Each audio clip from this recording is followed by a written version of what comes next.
तो आज हमारे पास दिल्ली के इतिहास पर एक बहुत ही कमाल का लेख है। शीर्षक है the eternal throne, a comprehensive history of Delhi. और इसमें एक लाइन है जो मतलब इस शहर की पूरी रूह को पकड़ लेती है।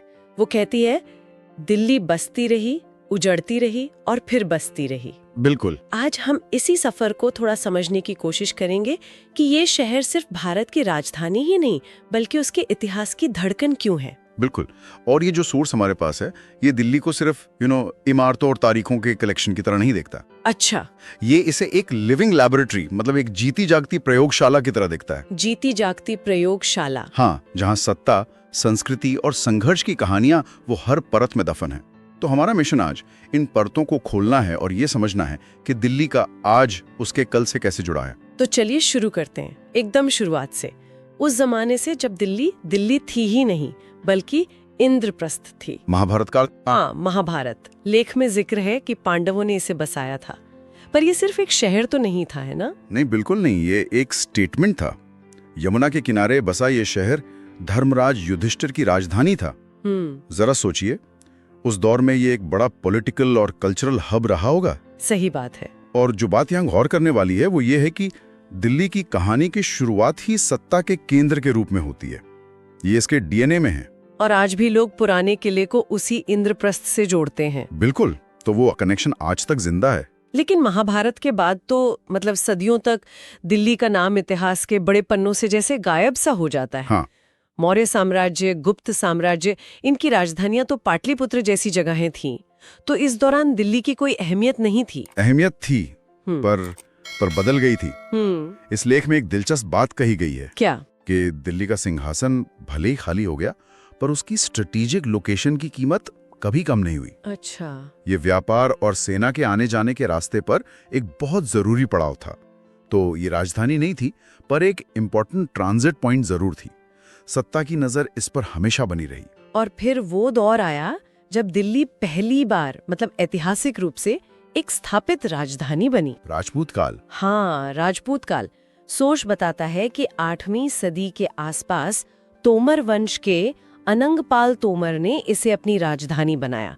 फिर चौहान आए, और पृथ्वीराज चौहान का नाम तो हम सब जानते हैं। हाँ, और इसी दौर में दिल्ली को वो शक्ल मिलनी शुरू हुई जिसे हम आज पहचानते हैं। लेख में लाल कोट का जिक्र है। लाल कोट। ये दिल्ली की पहली सही मायनों में किलेबंदी थी। इसके कुछ हिस्से आज भी महरौली में हैं। अच्छा। बाद में पृथ्वीराज चौहान ने इसी को और बड़ा करके किला राय पिथौरा बनाया। इसने दिल्ली को एक मजबूत गढ़ की पहचान दी। शहर अब सिर्फ बसावा नहीं था बल्कि सुरक्षित भी था। एग्जैक्टली। लेकिन फिर 1192 में तराइन का दूसरा युद्ध हुआ और उसने सब कुछ बदल दिया।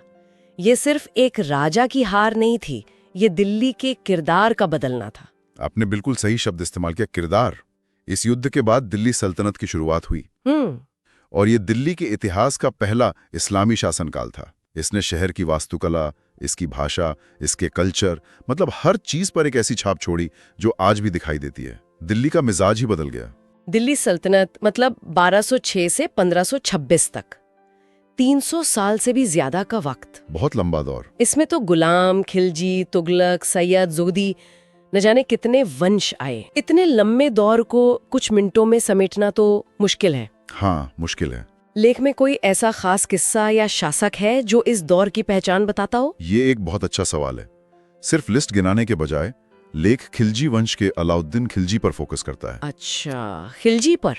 हाँ, वो सिर्फ अपनी लड़ाइयों के लिए नहीं बल्कि अपने मार्केट कंट्रोल सिस्टम के लिए भी मशहूर था। Market control? जी, जरा सोचिए, एक ऐसा सिस्टम जहां चीजों के दाम सालों तक नहीं बढ़ते थे। क्या बात है! ये उस जमाने के हिसाब से एक इकोनॉमिक रेवोल्यूशन जैसा था। ये दिखाता है कि सल्तनत के शासक सिर्फ किले नहीं बनवा रहे थे, वो गवर्नेंस के नए नए एक्सपेरिमेंट भी कर रहे थे। ये तो बहुत दिलचस्प है और इसी दौर की एक निशानी है जिसे कोई भूल नहीं सकता। कुतुब मीनार। कुतुब मीनार। हम सब उसे दिल्ली की एक खूबसूरत पहचान के तौर पर देखते हैं, लेकिन क्या उस दौर में इसे बनाने का मकसद सिर्फ खूबसूरती था या इसके पीछे कोई गहरा पॉलिटिकल मैसेज भी था? यही तो इस लेख का सबसे आहा मोमेंट है। अच्छा। कुतुब मीनार सिर्फ एक ऊंची मीनार नहीं है, ये एक सिंबल है, एक ऐलान है। ऐलान? हाँ, ये एक नई शक्ति के आगमन, एक नए शासन की स्थापना का प्रतीक है। ये कह रहा था कि अब यहाँ हमारा राज है। उस दौर की इंजीनियरिंग का कमाल तो था ही, साथ ही दिल्ली पर एक नई पहचान थोपने का एक जरिया भी था। इसने दिल्ली के आसमान का नक्शा ही बदल दिया। वाह। और सल्तनत के बाद आया मुगलों का दौर, जिसे सोर्स में दिल्ली का स्वर्ण युग या गोल्डन एज कहा गया है।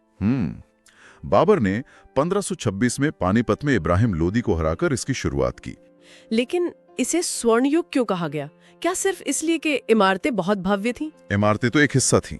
असल में ये एक पूरा पैकेज था।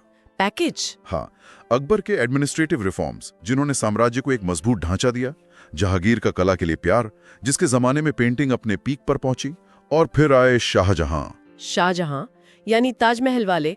लेकिन दिल्ली के लिए उनका कंट्रीब्यूशन क्या था? उन्होंने दिल्ली को एक नया दिल दिया, एक पूरा नया शहर बसाया। शाहजहानाबाद। बिल्कुल, शाहजहानाबाद, जिसे आज हम पुरानी दिल्ली कहते हैं।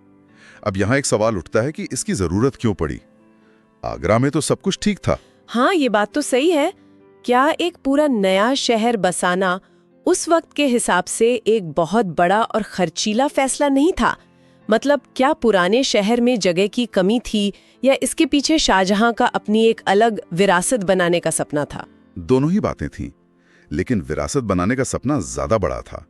शाहजहां एक ऐसा शहर बनाना चाहता थे जो दुनिया में बेमिसाल हो। और उन्होंने बनाया भी। हाँ, लाल किला, जामा मस्जिद, चांदनी चौक का बाजार, ये सिर्फ इमारतें नहीं थी, ये एक ग्रैंड विजन का हिस्सा थी। इस दौर में दिल्ली सही मायनों में एक ग्लोबल सिटी बन गई, जहां कला, संस्कृति और व्यापार का ऐसा संगम था जो शायद ही कहीं और देखने को मिलता। और फिर, जैसा कि इतिहास का नियम है, हर उठान के बाद एक ढलान आती है। औरंगजेब के बाद मुगल साम्राज्य कमजोर पड़ने लगा। और दिल्ली ने फिर उथल-पुथल का दौर देखा, और ये उथल-पुथल 1857 की क्रांति में अपने चरम पर पहुंची। 1857 दिल्ली के लिए एक बहुत ही दर्दनाक मोड़ था। अंतिम मुगल बादशाह बहादुर शाह जफर इस विद्रोह का चेहरा बने, लेकिन विद्रोह की नाकामी के साथ ही हजारों साल पुरानी मुगल सत्ता का पूरी तरह अंत हो गया। और यहाँ एक बहुत बड़ा सिंबॉलिक शिफ्ट हुआ। दिल्ली अब किसी भारतीय साम्राज्य की राजधानी नहीं रही, ये कॉलोनियल पावर के अधीन एक शहर बन गई, जिसका कंट्रोल दिल्ली से नहीं लंदन से होता था। ये तो बहुत बड़ा बदलाव था। लेकिन फिर अंग्रेजों ने कुछ ऐसा किया जो थोड़ा हैरान करता है। 1911 में उन्होंने अपनी राजधानी कलकत्ता से हटा के वापस दिल्ली को बना दिया। हाँ, ऐसा क्यों? जिस शहर की सत्ता उन्होंने छीनी, उसी को अपनी राजधानी क्यों बनाया? इसके पीछे एक सोची समझी राजनीति थी। अंग्रेज दिल्ली की ऐतिहासिक और प्रतीकात्मक अहमियत को समझते थे। अच्छा। वो जानते थे कि जो दिल्ली पर राज करता है वही हिंदुस्तान पर राज करता है। इसलिए उन्होंने न सिर्फ राजधानी बदली, बल्कि एक नई दिल्ली बनाई। एडविन लुटियंस और हर्बर्ट बेकर को यह जिम्मेदारी दी गई। और यहीं से वो दिल्ली बनी जिसे आज हम पावर कॉरिडोर के रूप में जानते हैं। राष्ट्रपति भवन, संसद भवन, इंडिया गेट। बिल्कुल, ये बात तो मैंने कभी इस तरह सोची ही नहीं। हम लुटियंस दिल्ली को आज़ाद भारत की निशानी मानते हैं, लेकिन सोर्स के हिसाब से तो इसकी नींव ही इस सोच पर रखी गई थी कि मुगल दिल्ली यानी शाहजहानाबाद को बौना दिखाया जा सके। बिल्कुल, ये वास्तुकला के जरिए अपनी शक्ति का प्रदर्शन था। इसे समझने के लिए एक तस्वीर दिमाग में बनाइए। एक तरफ शाहजहानाबाद की घुमावदार जिंदा दिल गलियां, जहां हर मोड़ पर एक नई कहानी थी, एक ऑर्गेनिक कियोस्क था। हाँ। और दूसरी तरफ अंग्रेजों ने बनाई सीधी चौड़ी सड़कें और विशाल इमारतें, मानो एक रूलर से लाइनें खींच दी हों। वाह। ये सिर्फ दो शहर नहीं थे, ये दो अलग अलग दुनिया बसाने जैसा था।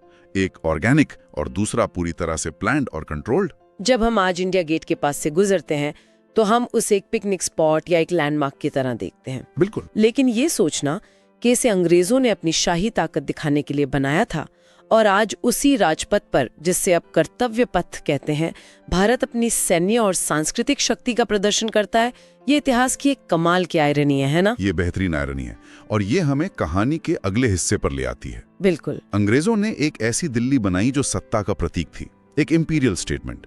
लेकिन जब यही सत्ता हिंदुस्तानियों के हाथ में आई तो इस शहर का क्या हुआ? इस शाही शहर ने एक लोकतांत्रिक राजधानी का रूप कैसे लिया? हाँ, क्योंकि आजादी के बाद का दौर तो अब तक की कहानी से बिल्कुल अलग रहा होगा। सोर्स इस बारे में क्या बताता है? ये दौर शायद सबसे ज्यादा उथल-पुथल वाला था। अच्छा। 1947 में दिल्ली सिर्फ आजाद भारत की राजधानी नहीं बनी, हाँ। वो बंटवारे के दर्द का गवाह भी बनी। सही बात है। लेख इस बात पर जोर देता है कि आज की दिल्ली की जो पंजाबी खत्री संस्कृति है, उसकी जड़ें उसी दौर में हैं जब कराची और लाहौर से लाखों रेफ्यूजी यहाँ आए। तो उन्होंने इस शहर को सिर्फ अपना घर नहीं बनाया, बल्कि इसे एक नई पहचान दी। हाँ। उनकी मेहनत ने शहर की इकोनॉमी और कल्चर को हमेशा के लिए बदल दिया। तो आजादी के बाद दिल्ली का एक तरह से फिर से जन्म हुआ। और पॉलिटिकली भी तो ये शहर बहुत बदला। हाँ बिल्कुल। 1956 में इसे केंद्र शासित प्रदेश बनाया गया।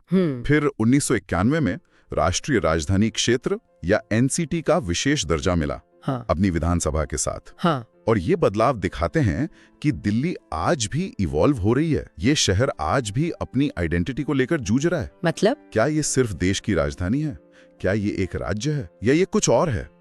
ये संघर्ष भी दिल्ली की कहानी का एक अहम हिस्सा है। तो इस पूरे ऐतिहासिक सफर का सार क्या है? लेख इसे बहुत खूबसूरती से समेटता है। ये शहर 1000 से ज्यादा सालों से सत्ता का केंद्र रहा है। 1000 साल से ज्यादा? हाँ, ये 7 से ज्यादा बार उजड़ा और फिर से बसाया गया। ये हिंदू, मुस्लिम, ब्रिटिश और अब आजादी के बाद की एक मिलीजुली संस्कृति का अद्भुत संगम है। तो आज की इस चर्चा से ये साफ है कि दिल्ली सिर्फ इमारतों और सड़कों का शहर नहीं है। बिल्कुल नहीं। जैसा कि सोर्स में कहा गया है, ये युद्धों की गूंज है, ये राजाओं के अधूरे सपने हैं, ये क्रांतियों की आग है और ये लोकतंत्र की नींव है। हर पत्थर, हर गली वाकई एक कहानी कहती है। बिल्कुल। और अंत में स्रोत की एक पंक्ति पर विचार करना चाहिए जो बहुत गहरी बात कहती है। कौन सी? दिल्ली को जिसने समझ लिया उसने भारत को समझ लिया। वाओ। ये दिखाता है कि शहर की कॉम्प्लेक्सिटी, इसका लचीलापन और इसकी डाइवर्सिटी असल में पूरे भारत का एक आईना है। ये सोचने के लिए एक बहुत ही गहरी बात है। और अगर दिल्ली वाकई भारत के इतिहास की प्रयोगशाला है, तो ये सवाल उठता है कि आज के दौर में, इस 21वीं सदी में, इस ऐतिहासिक प्रयोगशाला में भविष्य के लिए कौन से नए प्रयोग हो रहे हैं। इस सवाल के साथ आज की ये चर्चा यहीं समाप्त करते हैं।